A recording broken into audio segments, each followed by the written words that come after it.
নমস্কার বন্ধুরা, তিয়াশাস রেসিপিতে সকলকে স্বাগত জানাই। আজকে আমি একদম রাজকীয় স্বাদের একটা দুধ সিমাই বা সিমাইয়ের পায়েসের রেসিপি আপনাদের সঙ্গে শেয়ার করতে এসেছি। এটা আপনারা 2-3 দিন রেখেও খেতে পারবেন, একটুও জমাট বাঁধবে না। আর এটা আপনাদের খুব সহজভাবে তৈরি করে দেখাবো। তাহলে চলুন দেখে নেওয়া যাক এই রাজকীয় স্বাদের পায়েস বা দুধ সিমাইয়ের রেসিপি আমি কিভাবে তৈরি করি। দুধ সিমইটা তৈরি করার জন্য এখানে আমি 1 বাটি মতো সিমই নিয়েছি, আর ভাজা সিমাইটা আমি নিয়েছি, আর যে সরু টাইপের সিমাইটা হয় সেটাই আমি নিয়েছি। আর রান্নার সুবিধার জন্য সিমাইটাকে আমি হাত দিয়ে একটু ভেঙে নিয়েছি। এই দুধ সিমইটার জন্য লাগবে আমার কিছু ড্রাই ফ্রুটস। এখানে নিয়েছি কাজু, চিনেবাদাম, কাঠবাদাম, আর নিয়েছি কিশমিশ। একটা প্লেটের মধ্যে নিয়েছি একটা তেজপাতা, 4টে এলাচ আমি এইভাবে ফাটিয়ে নিয়েছি, আর 1 টুকরো দারচিনি নিয়েছি। আর এই দুধ সিমইয়ের জন্য লাগবে আমার দুধ। গরুর দুধ নিয়েছি আমি এখানে 4 বাটি মতো। আর এই দুধটাকে আগে থেকে আমি জাল করে রেখে দিয়েছিলাম, জাল করে একটু ঘন করে রেখে দিয়েছি। আর যে বাটির মাপে আমি সিমইটা নিয়েছি সেই বাটির মাপে আমি 1/2 বাটি মতো চিনি নিয়েছি। এই সিমইয়ের রেসিপিটাতে চিনি ছাড়াও আমি আরও একটা সিক্রেট মশলা দেব, সেটা আমি আপনাদের পরে দেখাবো। এবার আমি এই দুধ সিমইটা তৈরি করার জন্য গ্যাস অন করে একটা কড়াই গরম করে নিয়েছি। তারপর এর মধ্যে দিয়ে দিচ্ছি 1 টেবিল চামচ পরিমাণ ঘি। এবার এই ঘিটা মেল্ট হয়ে এলে যে সিমইটাকে আমি ভেঙে রেখে দিয়েছিলাম সেটা দিয়ে দিচ্ছি। সিমইটা যদিও ভাজা ছিল তবু আমি একবার এই ঘি দিয়ে ভেজে নিচ্ছি। এইভাবে আরও একবার যদি ঘি দিয়ে ভেজে নেওয়া হয় সিমইয়ের টেস্টটা কিন্তু খুব ভালো আসবে। সিমইটা একটার সঙ্গে একটা লেগে থাকবে না, একদম ঝরঝরে হয়ে যাবে। এই পর্যায়ে গ্যাসের ফ্লেমটাকে একেবারে লোতে রেখে সিমইটাকে ভেজে নিতে হবে, তা না হলে সিমইটা পুড়ে যেতে পারে। তবে সিমইটা আমি খুব বেশি ভাজবো না, সিমইয়ের কালারটা একটু হালকা চেঞ্জ হয়ে এলেই নামিয়ে নেব। সিমাইটাকে এইভাবে ঘিয়ে ভেজে নিলে দুধে দেওয়ার পর সিমাইটা একটার গায়ে একটা লেগে থাকবে না, একদম ঝরঝরে হয়ে থাকবে, আর পারফেক্টভাবে দুধ সিমাইটা তৈরিও হবে। আমার অনেক বন্ধুই আছেন যারা দুধ সিমাইটা পারফেক্টভাবে তৈরি করতে পারেন না, তাদের জন্য আমি আজকে এই রেসিপিটা শেয়ার করলাম।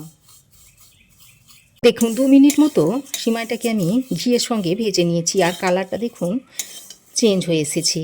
এবার এই পর্যায়ে সিমাইটাকে আমি নামিয়ে নিচ্ছি।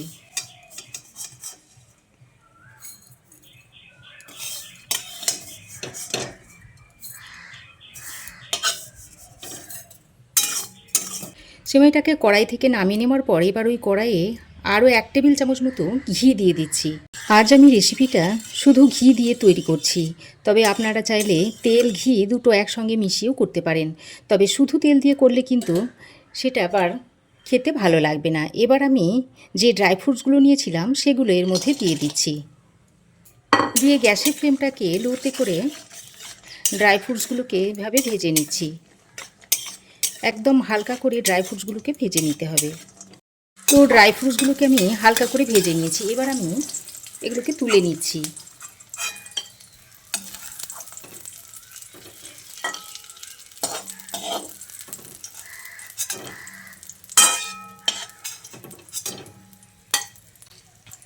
তো ড্রাই ফ্রুটসগুলোকে এরকম হালকা করে ভেজে তুলে নিতে হবে। আর ড্রাই ফ্রুটসগুলো তুলে নেওয়ার পর কড়াই দেখুন অল্প পরিমাণে একটু ঘি রয়ে গেছে, ওই ঘিয়ের মধ্যে আমি ওই 1/2 কাপ চিনিটা দিয়ে দিচ্ছি। তো চিনিটা দিয়ে গ্যাসের ফ্লেমটাকে একদম লোতে রেখে দিয়েছি। তারপর এই চিনিটাকে একটু ক্যারামেল করে নেব। আস্তে আস্তে দেখবেন চিনিটা গলতে শুরু করবে। আর এই পর্যায়ে গ্যাসের ফ্লেমটাকে একদম লোতে রাখবেন, তা না হলে চিনিটা আবার পুড়ে তেতো হয়ে যাবে, তখন আবার সিমইটা খেতে ভালো লাগবে না। তো বন্ধুরা দেখতেই পাচ্ছেন যে চিনিটা আস্তে আস্তে গলতে শুরু করেছে। এইভাবে যখন পুরো চিনিটা গলে যাবে তখন জানবেন যে ক্যারামেলটা তৈরি হয়ে গেছে। আর এইভাবে যদি ক্যারামেল করে সিমাইটা তৈরি করা হয় তাহলে সিমাইয়ের রঙটা খুব সুন্দর হবে। তো দেখতেই পাচ্ছেন বন্ধুরা পুরো চিনিটা গলে ক্যারামেল হয়ে গেছে। এবার আমি গ্যাসের ফ্লেমটাকে বন্ধ করে দিচ্ছি। তারপর ওই যে 1 লিটার মতো দুধ নিয়েছি সেটা এখানে দিয়ে দিচ্ছি। আর দুধটা দেওয়ার সঙ্গে সঙ্গেই দেখবেন যে ক্যারামেলটা এইভাবে জমাট বেঁধে যাচ্ছে। তবে ভয় পাওয়ার কিছু নয়, আবার দেখবেন আস্তে আস্তে গলতে শুরু করবে। এবার আমি আবারও গ্যাসটাকে অন করে নিয়েছি। আর দুধটা মেশানোর সময় গ্যাসটা অফ করে রাখাই ভালো, তা না হলে গায়ে ছিটকে আসতে পারে। তো দেখুন এইভাবে আবারও অনবরত নেড়েচেড়ে মিশিয়ে নিলেই দেখবেন যেটা জমাট বেঁধেছিল সেটাও আবার গলে গেছে।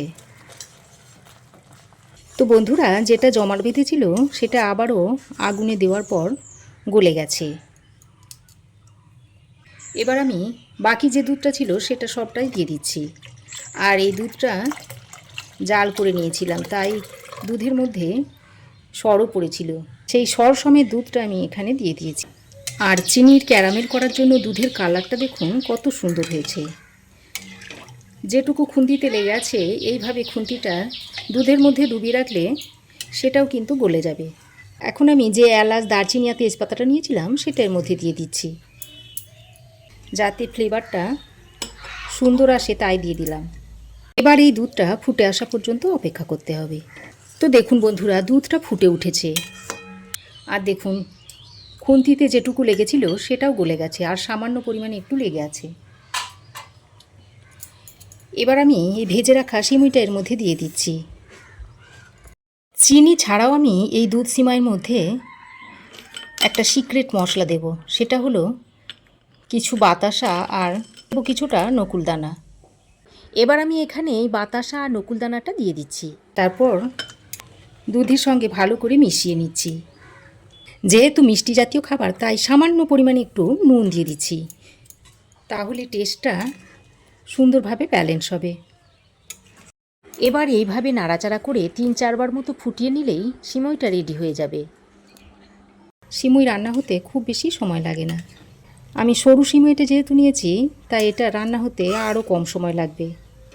আর সিমইটা দেখুন খুব ভালোভাবে ফুটে উঠেছে। এই পর্যায়ে আমি ড্রাই ফ্রুটসগুলো দিয়ে দিচ্ছি, আর কয়েকটা আমি গার্নিশের জন্য রেখে দিচ্ছি।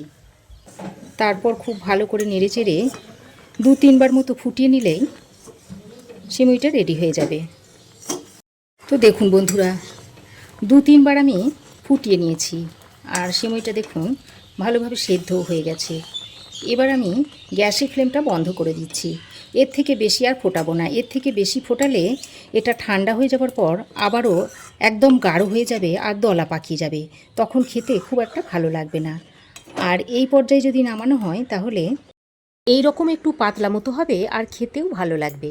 তো দেখুন বন্ধুরা, দুধ সিমাইটা ঠান্ডা করে নিয়েছি, আর দেখুন ঠিক এই রকম ঘনত্বে রাখতে হবে, এর চেয়ে বেশি গাঢ় করলে হবে না। তো দেখুন বন্ধুরা, সিমাইয়ের পায়েস বা দুধ সিমাই যাই বলেন না কেন, এটা এখন সার্ভ করার জন্য রেডি হয়ে গেছে। তো এখন আমি এই দুধ সিমাইটা একটা বাটির মধ্যে সার্ভ করে দিচ্ছি।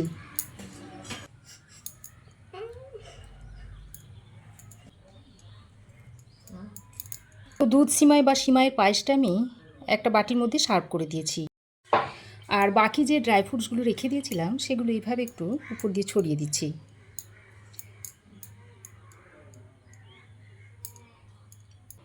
তো কেমন লাগলো আমার সিমাইয়ের পায়েস বা দুধ সিমাই রেসিপি অবশ্যই একটা কমেন্ট করে জানাবেন। ভালো লাগলে একটা লাইক ও শেয়ার করবেন। পাশে থাকা বেল আইকনটা অবশ্যই প্রেস করে দেবেন। আর আমার চ্যানেলে যদি নতুন হয়ে থাকেন তো প্লিজ চ্যানেলটাকে সাবস্ক্রাইব করার অনুরোধ রইল। আজ এ পর্যন্তই, আবার দেখা হবে নতুন কোনো রেসিপি নিয়ে নেক্সট এপিসোডে। সে পর্যন্ত ভালো থাকবেন, সুস্থ থাকবেন। ধন্যবাদ।